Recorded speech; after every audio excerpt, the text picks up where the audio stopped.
once again, another edition of Inside the Headset. I'm on the campus of Blackman. I'm right behind, Verno's right behind me, but right with me is the head coach of the Blackman Blaze, head coach Matt Kriesky. How you doing today, Coach? Pretty good. How are you? I'm doing great. We've kicked it off. I talked to Coach Counts, and now you've got the center stage in the Blackman Blaze. How are things going? We're going pretty good. We're excited.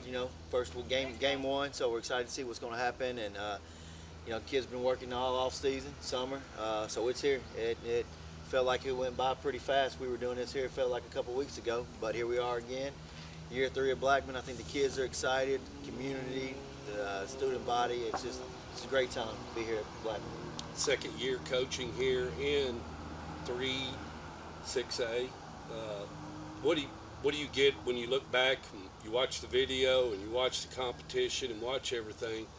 If somebody called you and say, "Hey, how was the first year in 6A?" your answer would be, "Oh, I mean, it was it was tough last year, but everybody did well, and we getting to the playoffs last year was huge. Winning a playoff game was really big. So now we're ready to take this to the next step and hopefully move farther, building on the success we had last year towards the end of the season. And one of the big key words have been being consistent this off season and moving forward and in summer and in summer camp is we got to be more consistent.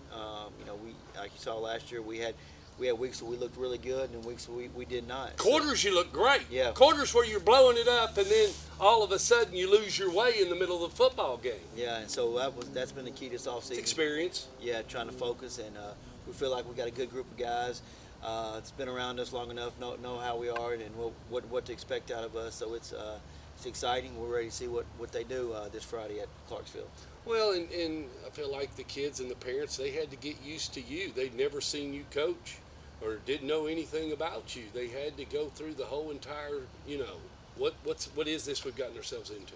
Yeah, I mean, the freshman class, the junior class, they have been with us now since they've been freshmen, so they're used to us and how we've been, and so just you can tell just moving forward this off season was they knew what to do, and so it was just an easy transition and it's smooth, and so now with this group, they're kind of leading the way, and they all groups, the sophomores, juniors, and seniors, just how we do off-season programs, the days we bring them in the mornings.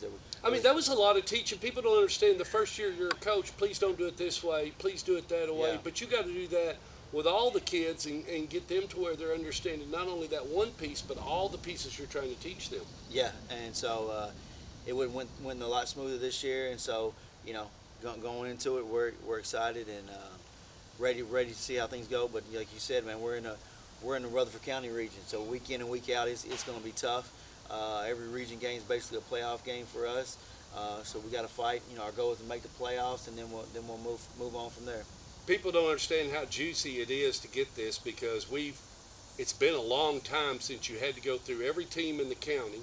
And it's never been set up like this, not with the amount of teams we've got. You've got 8 teams, so you got 7 games. Then you got 3 non-conference or non-region, whatever you want to call them. Non-conference, non-region, non-district. Yours is Clarksville, Cane Ridge, and Nolensville, which is a great non-conference schedule. You got plenty of activity going on with your conference schedule. You'll have plenty, and that's what a lot of people understand.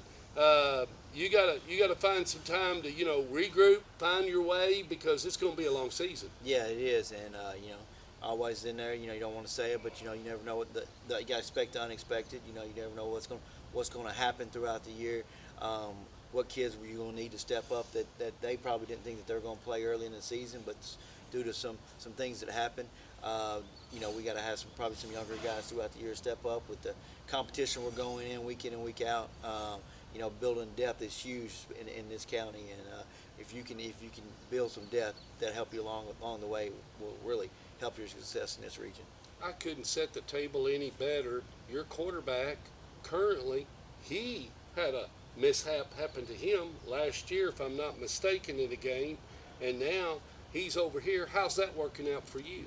So far, it's doing good. Javion's he's been here with us since. He's an athlete. I saw him go down, Coach. I was there that night. I was calling that game. He recovered, so he's done well. Went through all spring with us. Been through all of our preseason scrimmages, so we're excited about him. Different look, Yeah. not being mean to the other gentleman or anything, but every one of them's got their flip, their steps, their difference, how they hand it off, cadence, how they talk to the Yeah. kids, how they rally around them. It's all different, isn't it, Coach? It is, and I'll say this: and we got 3 of them that are currently here with us. With Javion, Marcus saw a lot of action last year, and then now sophomore Miles Teague.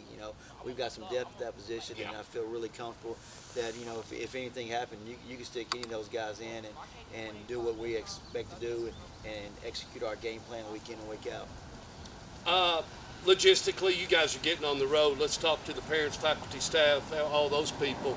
What time's the bus leave? What are we doing on Friday? Let's get that out Pulling there. out of here, Mr. Connor's been charging it for a couple of weeks for us. Done a great job, so we're going to pull out of here at 2:30. Okay. Hopefully, if we do get in some national traffic, then we'll make it there. Hopefully, between 4:30, 4:45. Where are we going to eat? What's So we're going to eat on the bus. Okay. Eat on the bus. box lunches? Yes. As you get on. And on the way I there. like that. And then so whenever we get there, they can kind of get their bags and kind of unwind a little bit and give them about 15, 20 minutes, get used to everything, and then we'll start rolling with pregame.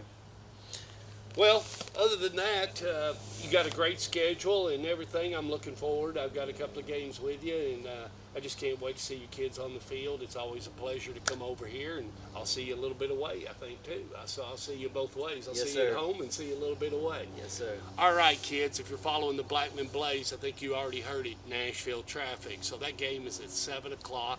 You're going to have to get out of here, I would say, about 5. Yeah. No later than 5. Yeah. 4:35, you need to be headed that way. Safe travels. Follow the Blackman Blaze as they go on the road Friday night, and wish them the best of luck. And you saw it right here on Inside the Headset.